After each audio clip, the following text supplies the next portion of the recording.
I mean, listen, we had to wait Thursday, Friday, Saturday, Sunday just for these two episodes. Oh, it was worth the wait. What up, though? How y'all faring? About good? Your man, your friend, and family member, Braylon Lee here.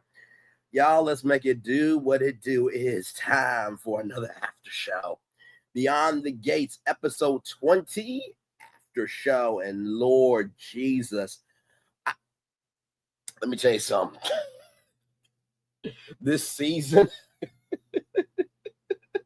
and by the way, did I mention that this is the first season, by the way? This is about to be a very pivotal period in time. And I know what you're thinking. How can it be so pivotal? We only 20 episodes in. It's about to be pivotal. Pivotal, rather, because they got a world that is so built that, believe me, they have prepared themselves. And I bet you around the set, they were like, ooh, I can't wait. I can't wait. I can't wait for the audience to see it. And oh my God, we feel the energy that y'all are giving. So here we go. So we kick it off with Anita is getting ready to leave the mansion. Chelsea is coming over. And Anita's a little confused because Anita thought that Chelsea and Dan was finalizing the show. Then we're with Dani at the Fairmount Crest Country Club.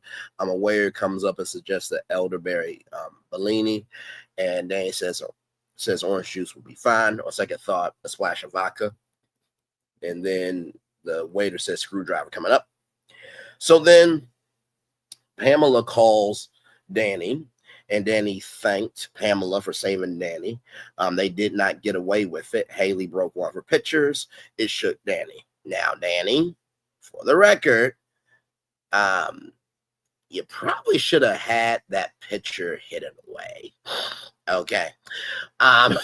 Just keep it up. But also, too, like, all is fair in love and war, the words of Tamar Esteem Braxton, because you did break their picture. So, was it right that the concubine of waste did it? No. But was she fair? Yes. Like I said, she is still concubine of waste, and Bill is still a bastard of waste. Anyway, with that being said, Verna is at breakfast, surprisingly, because Dani was waiting on Chelsea, and Vernon wants to talk to Dani about Bill and Haley. Tomas comes in with case files, so we're at Bill Hamilton's law firm, complete with precinct rulings, irrelevant statutes. Of course, always going above and beyond. Bill says to Tomas, and you might want to review Pender versus Harrison since it's on point. It's at the bottom. And then Mike makes a joke. Since, speaking about bottoms, did you hear about the joke about the virgin, prostitute, and stripper? Bill does not look too happy at all. So Naomi meets with the ladies, and the ladies say that her services are no longer needed. So now we're at Olfie Jones. If you guys remember in the last episode, right, that these three women came to Naomi because they have been SA'd or SH'd. They have been harassed sexually by Mike, who is one of the partners at the firm, and that Bill Hamilton has created a hostile work environment. So Naomi was a bit hesitant in making a decision in terms of representing them, right? So just to catch you up with that. Now we're with Chelsea and Anita back at the mansion. Chelsea designed something original. Anita was saying how gorgeous it was. It was couture, but didn't recognize the designer. It was Chelsea who designed it. And so Chelsea's going to be designing, and Kat's going to be running the business, and they want to make, fashion houses like Telfor and Mr. Font, I think, if I'm not mistaken. But basically, two black fashion houses were mentioned on a network black soap opera. So shout out to that. Always good to bring in black-owned businesses. but Dani doesn't know about the plans that Chelsea has to be her own person. Then it says here, then we're with Dani and Vernon at the country club. Dani said, Bill and Haley, who? Vernon said, I know it's impossible to forget about them. I will never forgive that man for putting you through the ringer. And Dani said, I will never forget what I've done to y'all, bringing the drama to the wedding and the arrest. And Vernon says to Dani, you've been a handful lately as always, but you're my handful. Know that I am here for you, proud and duty bound to take care of my girls, the next generation too. Very beautiful moment between father and daughter. So then we are seeing Martin at his desk, and we see images of his dreams for the first time. Now, it looked like some lights were going off, and we did hear some pows, like pow, pow. So we did hear that. So then we're back with Mike, Tomas, and Bill. And Mike says, the prostitute says to the virgin and the stripper, oh, you don't want to compare poles. And Bill said, that's enough, Mike. We talked about this. You are the human definition of NSW. And Mike is like, what is that? And Tomas and Bill say at the same time, not safe for work. Mike said it was just a joke, and Bill says, you're fortunate that none of the female partners, associates, or paralegals were around to find it not funny. Now, obviously, we know that this is a lie because there is a pending lawsuit against Bill's firm and a sexual harassment charge case coming to Mike. For Bill being so plugged in, he's really behind the 8 ball. Little does he know. So let's keep going here. The ladies, now we're back at Orphe Jones with Naomi and the ladies. The ladies say it was a massive overstep to ask you to represent us. Public knowledge that your dad are not good, but that's still your dad. And Naomi asked about the lawsuit that they still intend to make them pay. Even if it takes last minute representation. Naomi wants to take on the case. Then we're back with Chelsea and Anita at the mansion. Chelsea sounds like an ungrateful brat, and there's plenty of girls who want her spot on the runway. And Anita says, the only thing I'm concerned about is my granddaughter. And how did you go? And I've seen you dueling, but how did it go from this? How did it go from fridge drawings to this level of talent without Anita knowing about it? What I love about Anita is that she is so open, but she also has her morals, right? So she understands that people do evolve, but your core should never change. So I love that about Anita. And Vernon has that too, with his style of investing into the grandkids and into their children. So, but yeah, I just thought that was a beautiful moment between grandmother and granddaughter.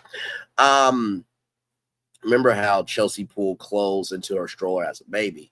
So it was inevitable that, Chelsea would follow in her mom's high heels. But as she got older, she wanted to learn more about the fashion world, about the branding, the look, the design, even production. So, Chelsea showed Kat her designs, and then Kat was all into making her dream their dream. And Kat would leave her father's practice, and he just says, and well, Ted has always known that Kat has always wanted her own business. And so Chelsea asks, like, how do I tell my mom? And he says, just like you told me. And Chelsea's like, I'm literally her last connection to the fashion world, and I'm pulling the runway out from under her. And Anita says her mom almost lost her mind when she told her that she was touring with the Articulates. And then Grandma and Grandpa did not want Dan to go to New York to become a model. And Anita says you'll be the third generation of Dupree women stepping out on their own. And I love that. And I thought that was a very beautiful moment. And basically what happens is that, Chelsea Dupree is made of formidable stuff. And then Chelsea's like, the thing is, so is my mom. And that's a very humbling thing when you can recognize your parent has the same fervor as you. But, in the same token, I do believe that If you don't let your children fly, they eventually are going to fly anyway. So you have to let them be, because you had to become who you are as well. Um, so Dani has to leave for the charity event planners. The legacy that you helped, build with Bill. Now you're building with your daughter. I'm so proud of you. Um, you know, the waiter comes up and asks Vernon what he wants. He wants coffee. And then, Vernon drinks Dani's orange juice. And he makes a face about it. And then Dani forgot her orange juice. So Dani gets her orange juice. Although, can we talk? Can you really take glass, like, can you really take glass from the country club and walk out with it?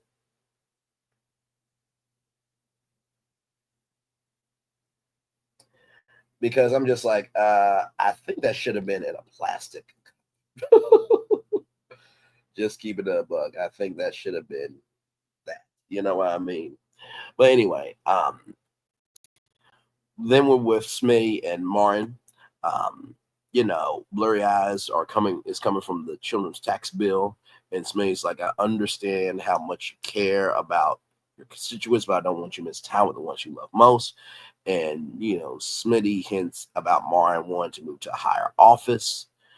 And then, Anita arrives at the club, sits down with Vernon. And, Anita talked to Vernon about her talking with Chelsea, and that Vernon talked to Dani. And Dani, seeing that her energy was not flaring around, maybe this show and, our granddaughter might just get there and need to stop Vernon to tell Vernon what Chelsea's plans are. So then Dani is with the planners right outside in the foyer of the country club. So that's interesting. The two conversations are happening at the same time. So Dani's with the planners and Chelsea is on model time. And the planners are complimenting about what Dani did with, what she did at the wedding, almost alive and Bill and Haley and this, that, and the third. And, Dani says that I do regret my actions, but from a brand perspective, I find it informative and uplifting. Tell me more. It's just like, Dani, why are you drinking the Kool-Aid that will get you on the wrong path, child? Why are you doing this? Have you not learned anything? You just got out of a situation barely, and I do mean barely, with what you did at Bill and Haley's home, right? So, like, can you please just stop doing the most, please, because it's getting tiring, it's getting frustrating, it's getting aggravating. It is. So, with that being said, now we're back with Naomi and the women at Orphe Jeans. Naomi will use everything she knows about her dad, take him and the firm on. SA claims can be brutal. They will dig into everything, your lifestyle, your social media posts, this, that, and third. And you have to, detail how Mike did you wrong and also the environment that you were in. And you have to also say, did they look the other way or punish you for speaking out? Bill will be named a defendant too. Naomi says, at this point, I have no other choice but to do it. Then we're back with Mike, Tomas, and Bill at the law firm. Mike held a work dinner at a place where the sushi bar was a conveyor belt of naked models. And Bill's like, please stop this. Like, I told you once, I told you twice. Trying not to tell you 3 times. I'm paraphrasing. Basically, Bill's not here for it. And so Tomas and Mike will have their sushi off the clock, and Tomas says, leave him out of this. I fully agree. I don't want to be a part of you, okay? I have the right to live the liberty, happiness, and pursuit of justice for myself, and guess what? You are guilty as sin for being too damn much. Mike says he will be safe for work from here on out. Bill says what you do outside billable hours is not of his concern, but DC is a big small town, doesn't want to see any blind items about this law firm's aging bad boy. And then Mike brings up, well, what about the wedding where you almost palled at that was live streamed across the country? Bill's got to try to take more high ground. He's trying to be practical. Mike can be a good boy, of course, but there are some women put on this earth, and sometimes in this very office, that can test a man's resolve, like the new Mrs. Hamilton. Bruh! First of all, see, this is the problem, right? Right is right and wrong is wrong. No man should be getting sexually harassed, and no woman should be getting sexually harassed. Mike does not have any boundaries because he does not care about boundaries. What did Dr. Maya Angelou say, the woman from Stamps, Arkansas, who wrote I Know Why the Cage Bird Sings? When people show you who they are, believe them. The fact that Bill still has Mike on his roster as one of the partners of the firm and one of the lawyers of the firm is beyond disgusting if you know that he is still making comments like this. And like I said, you've already stabbed your daughter in the back and you stabbed the mother of your daughters in the back. Dude, like, this is unacceptable. This is crass. It's disgusting. Because, like, has Mike been around the other side of your family at all? Has he talked about Nita Dupree, your former mother-in-law? Like, dude. Ooh, Bill. Ooh, like, I get it that you are upset about, Mike talking about, Mrs. Hamilton, your wife, but you need to be upset about women, period, being disrespected, bruh. Okay. All right. I'm done. Because I just can't. So Bill says, keep my partner's name out of your mouth. Keep my partner's name out your mouth, partner. And so, what I thought of was the Will Smith moment. Keep my wife's name out of your fucking mouth.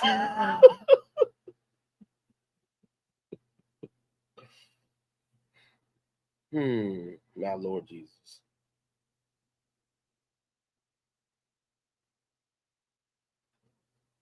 Hang on, y'all.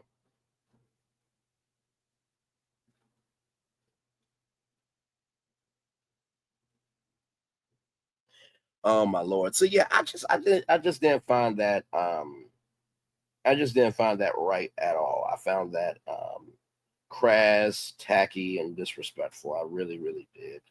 Um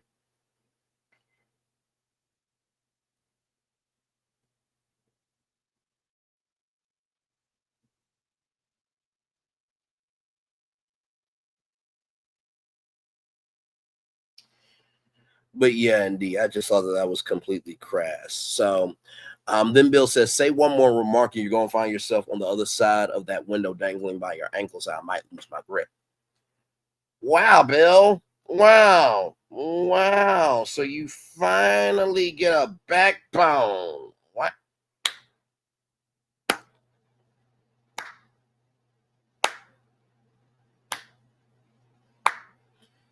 A very slow clap for you, sir. Because you still are keeping him on. And then we're with Jonathan and Julia. They are the designers, the event planners, rather. I think it was Jonathan that talked about your ex who replaced champagne with light beer, invited you to watch it. And then Chelsea comes into the club and, Dani talks, says to Chelsea, like, hey, I was just on to Jonathan and Julia. They are her new besties and can I hire y'all indefinitely? It's like, Dani, you should hire people based on their merit, not because they are supporting your toxicity of what you did. Okay. So then Dani is going through the specs for the runway and talking about, how we can bring, lean into the first generation part of it, and, Afrofuturism and, fashion of the years of her family. And it's interesting because, Dani is speaking, and then it fades out, and Chelsea is like blacked out, like she is zoned out. She is on another planet because Chelsea is done with all this. Um, so then, so then after that, Vernon and Anita are talking. So Vernon says, while Chelsea has given her plan some thought, Marian's run into danger, and he wants to run for president. And Anita is not here for it, not here, not there, not anywhere that Anita Dupree is. Anita says, not now, not ever. We talked about him leaving politics before all this began. And Vernon said his, resignation would have brought suspicion. And Marin's secret is so explosive, Vernon says, that there will be no shielding Smitty and the kids from fallout. Uh, and that, Anita says we, taught him how to dream. And, Vernon says maybe we should add caveat. Never make a mistake.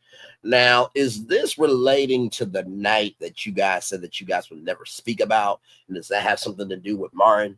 Like, because we don't know what the secret is. I'm sure the secret will come out very soon, of course.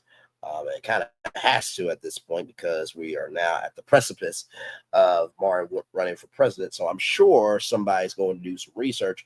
And by the way, Marin, you remember the opportunity that you butchered for your husband? It probably would have been the smartest thing for your husband to take on that job, because then he could have been on the inside trying to figure out what people are digging up on you. But no, to be able, you wanted to be able to have your cake and eat too. So you wanted him to stay the house husband and you to be successful, but for him to be not in his career. So with all that being said, Anita says nothing is off limits or cannot be uncovered.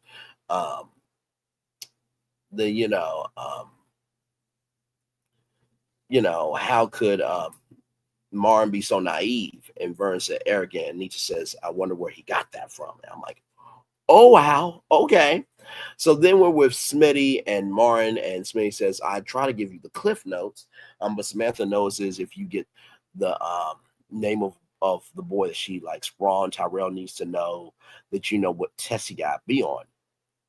And that, Smitty says that, writing is a part of him too. And, Marin's like, I know we talked about that you would go back, but I really need you here. And without you, I couldn't do none of this. And, Smitty's like, you don't have another campaign right now. You're good right now. And so then Vernon calls Marin, and, Vernon says, hey, we would like for you to join me and your grandmother at the club. And, Martin says that he's got this tax bill that he's trying to work on and other pressing matters. And Vernon said, this isn't a request. And we'll see you as soon as you can get here. And I'm like, oh, damn. Well, then. I'm not asking you. I'm telling you. Got it. Got it. So then Mike said, you should see your face. I would never hit on Haley. It was just getting heavy ass. Now, I thought that he was going to make a joke about it's getting heavy as Haley's breasts are. I thought that's where he was going, right? But he said but Mike rather said it was getting heavy as one of those mandatory HR seminars. And he had to line the mood. And Bill said you felt epically. And Mike says, from the guy who fell for his new wife at the office I would think the guy who fell for his wife at the office would see the irony and school me about what's appropriate in the workplace. And, Mike was feeling nostalgic for the old Bill. Young love will make you what? I think he was trying to say whining or another word. He didn't complete the word. And then he's just sensitive and it says, I will leave the room. Bill says, I'm so sorry you had to see that, Tomas. If Mike didn't have so many wins, he would have been bought out yesterday, and Bill is not sensitive. Tomas says it's not his place to say what Mike is. And, Bill says that he was out of line. And he normally can handle Mike, but when he went at Haley, Patience took a hike. I wish patience would take a hike for it. Anybody being disrespected, but you don't respect anybody. So why are we expecting anything out of you? So then we see Bill looking at Pender versus Harrison. Naomi and Bill used to, talk about this, debate this case rather. And, Naomi was brilliant in her strategy of how she handled the case. And Tomas asked who won. And, Bill said, we were still debating about that, or at least we used to. And, that there was, there's a glimmer of hope for Chelsea, but Naomi, I lost her, right? So Bill Hamilton will be named as co-plaintiff on the hostile workplace charge, and Mike Davis will be named alone on the SA charge. Bill believed that time would heal the rift between her, Naomi, and Bill. And if he doesn't do something soon, hanging her fire could become a habit. It's not a habit, Bill. You've done shit for Naomi to hate you. You can't ask for construction when you cause destruction. So, before all that happened, Tomas says Naomi looked up to you like a lawyer guy. And Bill says Naomi was disillusioned with Bill before, they ever met Haley. And Tomas asks, about what? And Bill says it doesn't matter. Sir, you cannot say that shit out loud and expect that things are going to get resolved. What was she so disillusioned about? Was she so disillusioned about, wanting, to be known more quickly, or that the cases weren't going her way? What was it? Fill in context. You have context about everything else, but yet you can't speak on your own daughter and what she, was disillusioned about. And, Bill asked Tomas to get back to work. Those billable hours is not going to rack up themselves. So, Naomi has drafted up the complaint. We're back with Naomi and the women at Ofri Jeans, and nothing is official until you give me permission to serve. And, all the ladies say yes, except for the middle woman. The woman said in the middle, she said, I want the justice to be loud enough where it doesn't happen to anybody else. And Naomi says, I want that too. And she said, okay, you're hired. And the fee, Naomi is doing this on contingency that she won't get paid until they get paid. And so the other woman who was sitting in the left chair said, can I, come with you? Can we come with? Because I would love to see Mike's face. And, Naomi says, no, you can't. And that was probably the right thing to do, because you don't want to add fuel to the fire, because this fire is about to be ablaze in just a little bit. So Bill texts Naomi, I love you, because Naomi is still at Ofri Jeans. Smitty sees Martin's phone.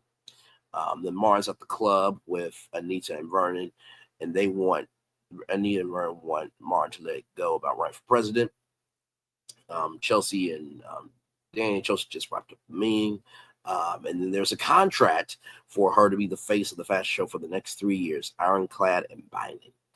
And, Dani says, you don't think I know that you're trying to expand your brand to be a part of the billionaire women's club or Black women's club? And Chelsea was relieved at first until she heard about that contract.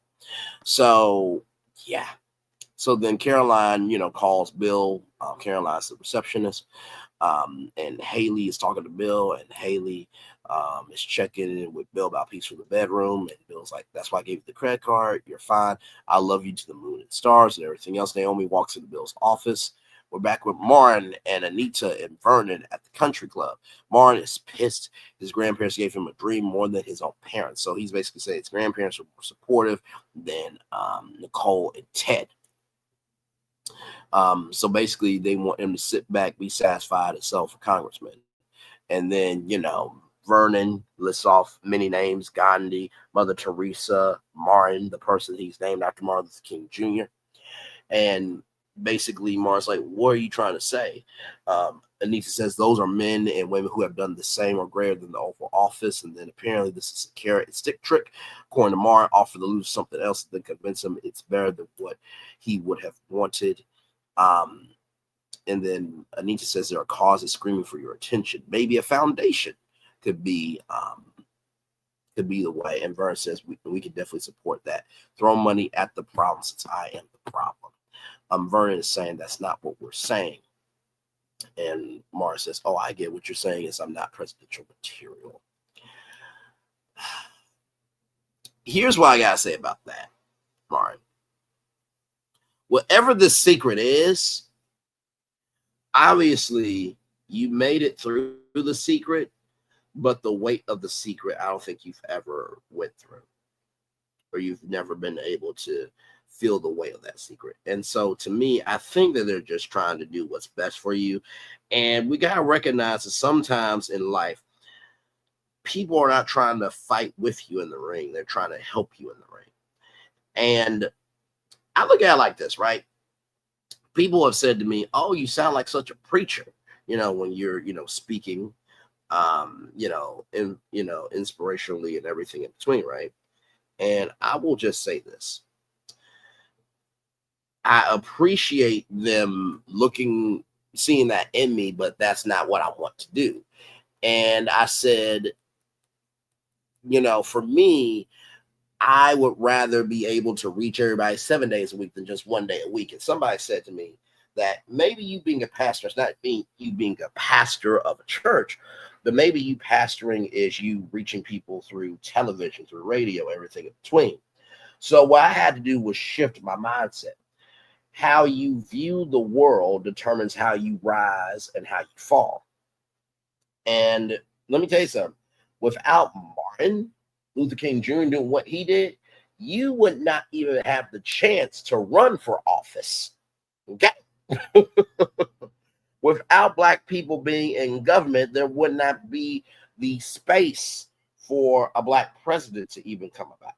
So what they're saying is absolutely correct. You're just being big mad because they're trying to protect you, but you feel like they're hurting you. That's all that is. And so what you're saying to me is that I'm not presidential material. They never said that. But obviously, wherever the secret is, it could destroy you. And they're trying to protect Smitty and the kids because families can only do so much, right? There's a statement that says God can put his super on your natural.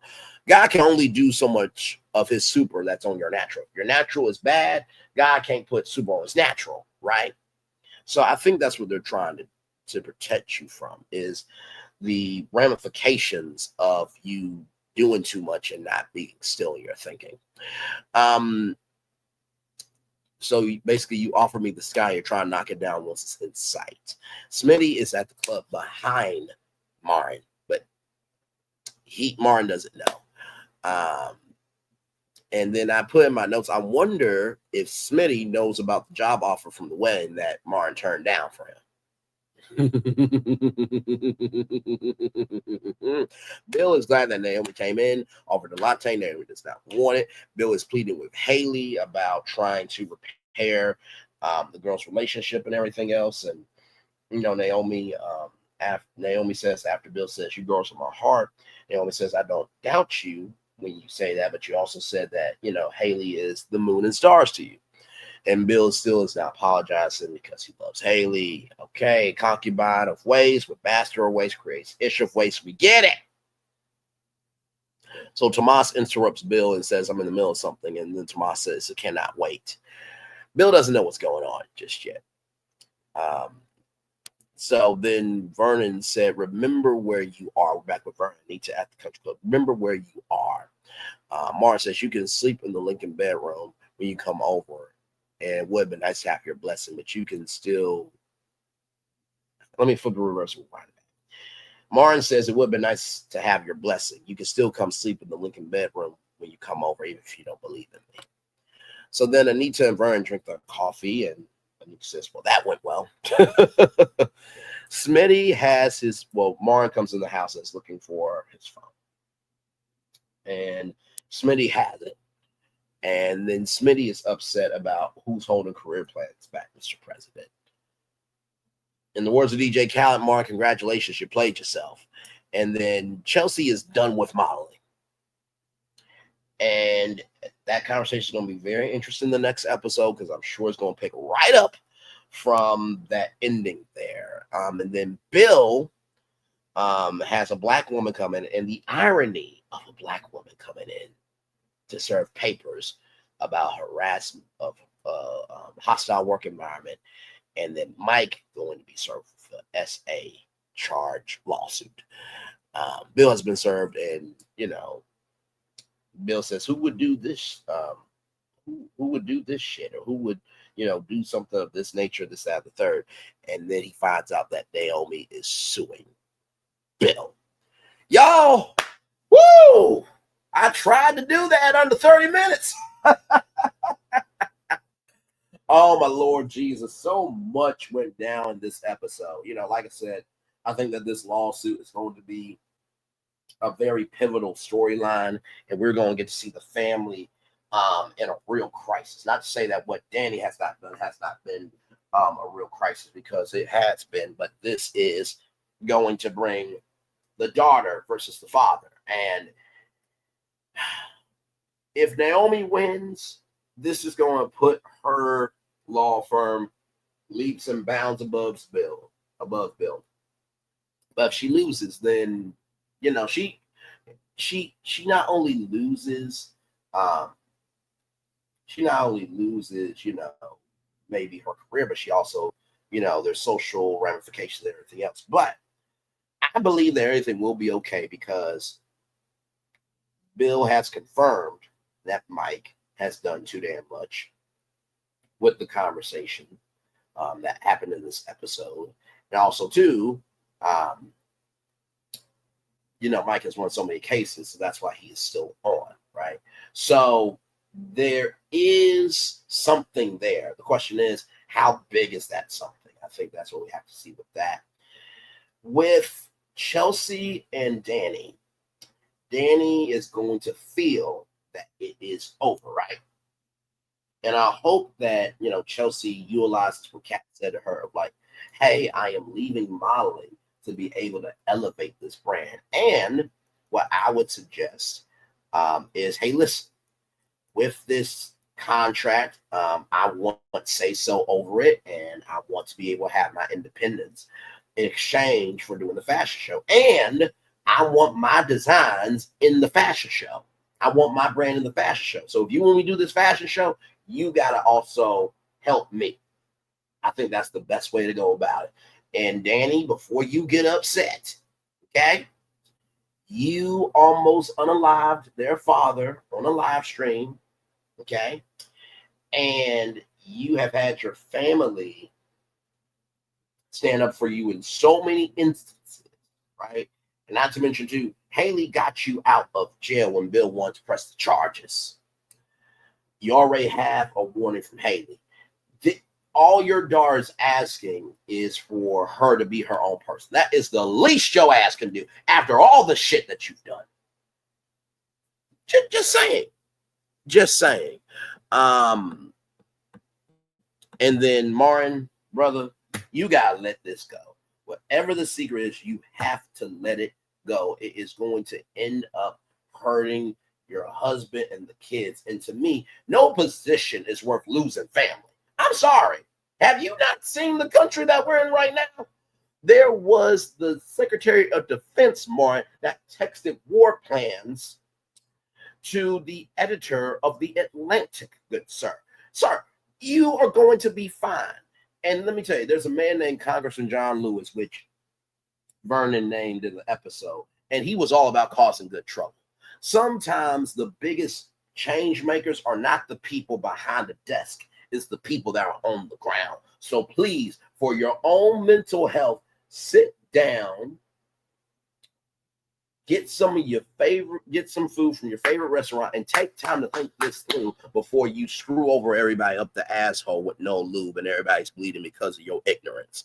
Because you want to have the position, but yet you don't want to handle the weight. Okay? I think that's everything. I think that's everything. Y'all, I gotta go. One love, much love, all love. I feel love is in the right back to you. Y'all have a wonderful, wonderful day. And see you. Bye, everybody.